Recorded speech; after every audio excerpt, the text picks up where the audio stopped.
నమస్తే. నేను మీ కుప్ప పద్మిని. ఇన్నాళ్ళు మీ సపోర్ట్‌ని నాకందిస్తూ, మీ ప్రేమని నాకందిస్తున్న ప్రతి ఒక్కరికి కృతజ్ఞతలు.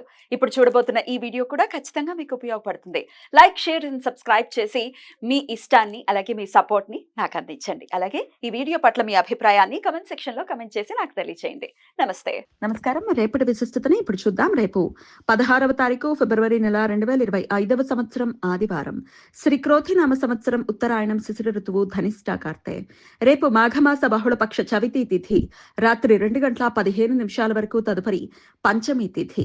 హస్త నక్షత్రం రాత్రి తెల్లవారుజామున 4:31 వరకు, తదుపరి చిత్తా నక్షత్రం. ధృతి యోగం ఉదయం 8:06 వరకు, తదుపరి శూల యోగం. భవకరణం మధ్యాహ్నం 1:01 వరకు, తదుపరి బాలవకరణం. రాత్రి 2:15 వరకు, తదుపరి కవలోకరణం ఉంటాయి.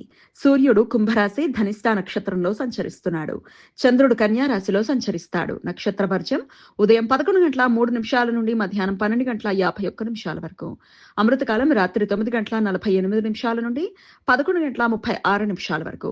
హైదరాబాద్ ప్రాంతం వారికి రేపు సూర్యోదయం ఉదయం 6:42 సూర్యాస్తమయం సాయంత్రం 6:18 చంద్రోదయం రాత్రి 9:27 చంద్రాస్తమయం ఉదయం 8:53 అభిజిత్ ముహూర్తం మధ్యాహ్నం 12:07 నుండి 12:54 వరకు.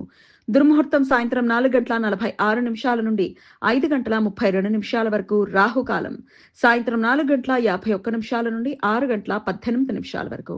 గుళిక కాలం మధ్యాహ్నం 3:24 నుండి సాయంత్రం 4:51 వరకు. యమగండం మధ్యాహ్నం 12:30 నుండి 1:57 వరకు. రేపు ద్విజప్రియ సంకష్టహర చతుర్థి. మాఘమాస బహుళపక్ష చతుర్థి తిథిని ద్విజప్రియ సంకష్టహర చతుర్థి అని పిలుస్తారు.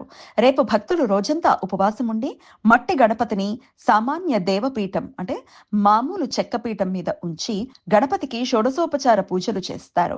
రేపు గణపతి పూజ చేయటం వలన జీవితంలో ఎదురయ్యే అన్ని సమస్యలు తొలగిపోతాయని భక్తుల నమ్మకం. ఆదివారం హస్త నక్షత్ర కలయిక ఉండటం చేత సర్వార్థ సిద్ధి యోగం, అమృత సిద్ధి యోగాలు రేపు సూర్యోదయం నుండి రాత్రి తెల్లవారుజామున 4:31 వరకు ఉంటాయి. ఈ యోగాల సమయంలో ముఖ్యమైన పనులు ప్రారంభించడానికి అనుకూలం. కానీ మధు సర్పిస యోగం కూడా రేపు రాత్రి 2:15 నుండి రాత్రి తెల్లవారుజామున 4:31 మధ్య కాలంలో ఏర్పడింది.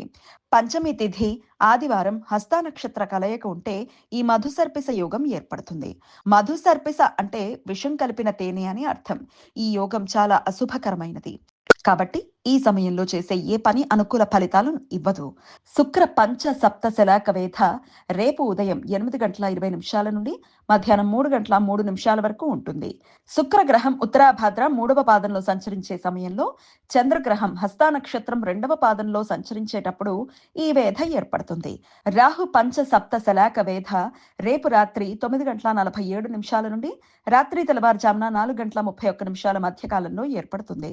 రాహుగ్రహం ఉత్తరాభాద్ర నక్షత్రం 1వ పాదంలో సంచరించే సమయంలో చంద్రుడు హస్త నక్షత్రం 4వ పాదంలో సంచరించేటప్పుడు ఈ వేధ ఏర్పడుతుంది. ఈ వేధల సమయంలో శుభకార్యాలు చేయడానికి అనుకూలం కాదు.